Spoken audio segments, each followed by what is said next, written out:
हुजूर हमने आपका दिल दुखाया है, इसलिए उम्मत इस हाल में है। छोड़ के आपका दामने रहमत, आका हमसे भूल हुई। खो दी अपनी कदर व कीमत, आका हमसे भूल हुई। देख हमारी आंख बचोली, अपने सीने अपनी गोली। भूल गए हम दरसे अखुवत, आका हमसे भूल हुई। बन गए सीमों जर के बंदे, तन के उजले मन के गंदे। लुट गई हमसे फक्र की दौलत, आका हमसे भूल हुई। और अब सारी दुनिया के ठुकराए हुए हैं, तेरी गली में आए हुए हैं। खोल दे अपना बाब रहमत, आका हमसे भूल हुई। मुझे बचपन की यादें ताजा हो रही हैं और अब्बास मिर्जा के वो अशार मेरे कानों में गूंज रहे हैं। वो बहुत पुरानी बात है, मैं अशार भूल चुका हूं, लेकिन कुछ अशार मेरे कानों पे दस्तक दे रहे हैं। ऐसे ही एक हाल पे उसने हुजूर की बारगाह में हाथ जोड़ के कहा था कि अब तो उम्मत जिस हाल में है, हुण जे रोना ते अखां विचों हनेरा जांदा नहीं नूर जांदा है। अब जो हालत उम्मत की हो गई है, हुण जे रोना ते अखां विचों हनेरा जांदा नहीं नूर जांदा है। मैं बदबख्त होवां जिहदा साया भी मेरे तो दूर जांदा है। मैं पापी मुजरम, मैं मैला अथरू, हुजूर माफी, हुजूर माफी। तुसां से डकिया जिन्ना कम्मा थी, हुजूर जी मैं ओ कर गया वां। गुनाहां दी दल दल दे अंदर गल में तीकर उतर गया वां। तुहाडे हुक्मां नूं छड्ड के आका मैं जींदा किथे आ, मर गया वां। हुजूर माफी, हुजूर माफी। आज हम दुआ से कबल हुजूर की बारगाह में सलाम पेश करेंगे। ये सलाम भी होगा और माफी नामा भी होगा, और फिर रब की बारगाह में दुआ करेंगे, मालिक इन दुखे हुओं की फरियाद सुन ले। हम गुनाहगार जरूर हैं मालिक, लेकिन तेरे रसूल के उम्मती तो हैं। मालिक आज पूरी दुनिया के ऊपर ये उम्मत रुसवा हो रही है।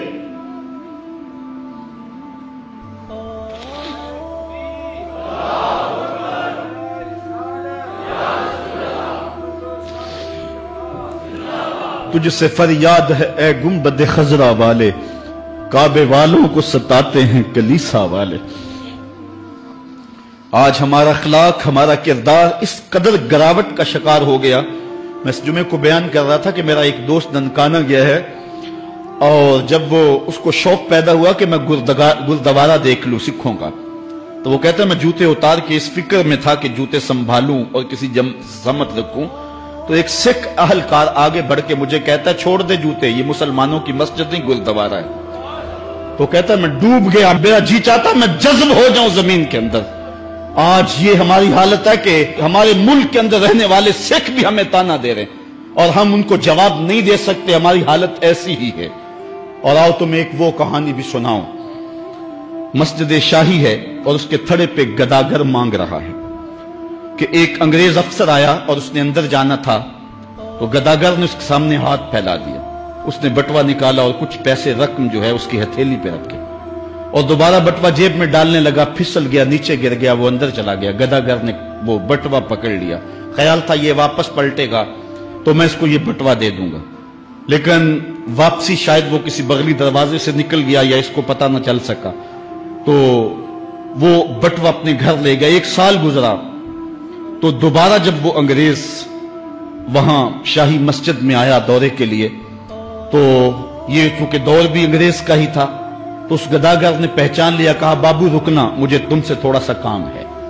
खैर वो जल्दी से भाग के गया, घर से बटवा ले आया जिसमें हजारों रुपए थे, और उसने अंग्रेज को पेश किया। उसने हैरत से कभी कभी बटवे को देखता और कभी उसको देखता। कहा तुम्हें याद हो ना याद, तुम्हारा बटवा गिर गया था और मैंने संभाल के रखा हुआ। उसने कहा मैं ये नहीं देख रहा, मैं ये देख रहा हूं तुम गदागर हो जात के, और एक बटवा जिसमें इतनी करेंसी है, इतनी रकम है कि तुम अच्छा घर, अच्छा मकान और अच्छा कारोबार सेट कर सकते थे, और तुमने ये बटवा एक पूरा साल हो गया संभाल के रखा। उसने कहा बाबू मकान और कारोबार की कहानी नहीं, जो कहानी है वो गैरत और इज्जत की है। उसने कहा क्या कहानी है? उसने कहा तू ईसाई है और मैं नौकर हूं रसूलुल्लाह का, और कल कयामत के दिन अगर तेरे नबी ने मेरे नबी से कह दिया कि मेरे उम्मती का बटवा गिरा था और तेरे उम्मती ने उठा लिया, तो फिर मेरा नबी तो शर्मसार होगा। मैं गदागर जरूर हूं, बेगैरत नहीं हूं। उस दौर के गदागारों की कहानी ये आपको सुना रहा हूं, और अगर आज के शाहों की कहानी छेड़ूं, आज के वजीरों की कहानी छेड़ूं, आज के मशीरों की कहानी छेड़ूं और आज के अहले सरवत की कहानी छेड़ूं, तो शर्म से सर झुक जाएं। एक वो दौर था, ये दौरे गुलामी की कहानी तुम्हें सुना रहा हूं, मैं तुम्हें उमर बिन अब्दुल अजीज के दौर की कहानी नहीं सुनाई है। میں تمہیں عمر کے دور کی کہانی نہیں سنائی ہے، حضرت ابو بکر کے دور کی کہانی نہیں سنائی، میں تمہیں محمد عربی کے مدینے کی کہانی نہیں سنائی. یہ کل کی بات ہے کہ ہم عزتوں کس مسجد پہ تھے. ایک گدا کر بھی محمد کی آبرو کا اس قدر رکھوالا تھا، اور آج ہم کہاں گر گئے ہوئے ہیں. ذرا اپنے اندر اتر کے دیکھیں. ہن جے رونا تے اکھاں وچوں ہنیرا جاندا نہیں نور جاندا ہے. میں او بدبختاں جیدا سایہ بھی میتھوں دور جاندا ہے. میں میلا اتھرو، میں پاپی مجرم. حضور معافی، حضور معافی. تساں سی ڈکیا جنہ کماں تھی، حضور جی میں او کر گیا واں. تہاڈے حکماں نو چھڈ کے آقا میں جیندا کتھے ہاں، مر گیا واں. گناہاں دی دل دل دے اندر گل میں تیکر اتر گیا واں. حضور معافی، حضور معافی. ہم نے اللہ کے رسول سے بھی معافی مانگنی ہے، اور ہم نے اللہ سے بھی معافی مانگنی ہے. چاند کی گردش سے اور اس کی منازل سے حضرت انسان کو کچھ سمجھایا جا رہا ہے کہ جب تو پیدا ہوا تھا تو چاند کی طرح سارا زمانہ تیرا منہ دیکھنے آیا تھا. تو بھی اس وقت لوگوں کی توجہ کا مرکز بن گیا تھا، اور پھر منازل طے کرتا رہا. اور جوانی کی دہلیز پہ جب تم نے قدم رکھا اور تو بدر تمام ہوا، جب شباب کی بجلیاں تیری آنکھوں سے ٹپکنے لگی، تو پھر تیری نظر کا خمار بھی کئیوں کے دل لوٹتا تھا، کئیوں کی نیندیں اچاٹ کر دیتا تھا. جس طرح چاند جب جوبن پہ ہو تو چکور کا دل لرزتا ہے، اور سمندر میں جوار بھاٹا پیدا ہو جاتا ہے، لہریں اٹھتی ہیں، طوفان پیدا ہوتے ہیں. تو جب بندہ بھی جوانی کی دہلیز پہ ہوتا ہے تو وہ بھی طوفان اٹھاتا ہے، دلوں میں جوار بھاٹے پیدا ہوتے ہیں. تو وہ لمحے بھی آئے کہ تو نے دلوں کی بستیاں اور دلوں کی دنیا پر ہلچل پیدا کر کے رکھ دی. تیرا شباب لوگوں کی زندگیوں کے اندر گھلتا رہا، اور کتنوں کی نیندیں اچاٹ ہوتی رہیں. تیری زلف کے شکن کتنوں کا قرار لوٹ کے لے گئے. لیکن پھر وہ لمحہ بھی آیا، حتی آدھا کل ارجون القدیم. پھر بوڑھا ہو گیا، پھر تجھے کوئی دیکھنے بھی نہیں آتا، کوئی تجھ سے اداس بھی نہیں ہوتا، بچے بھی کترا کے گزر جاتے ہیں. کہا انسان ذرا چاند کی منزلوں کو دیکھ، یہی چاند کتنا پیارا تھا، اور آج اسی چاند کو کوئی دیکھتا بھی نہیں ہے.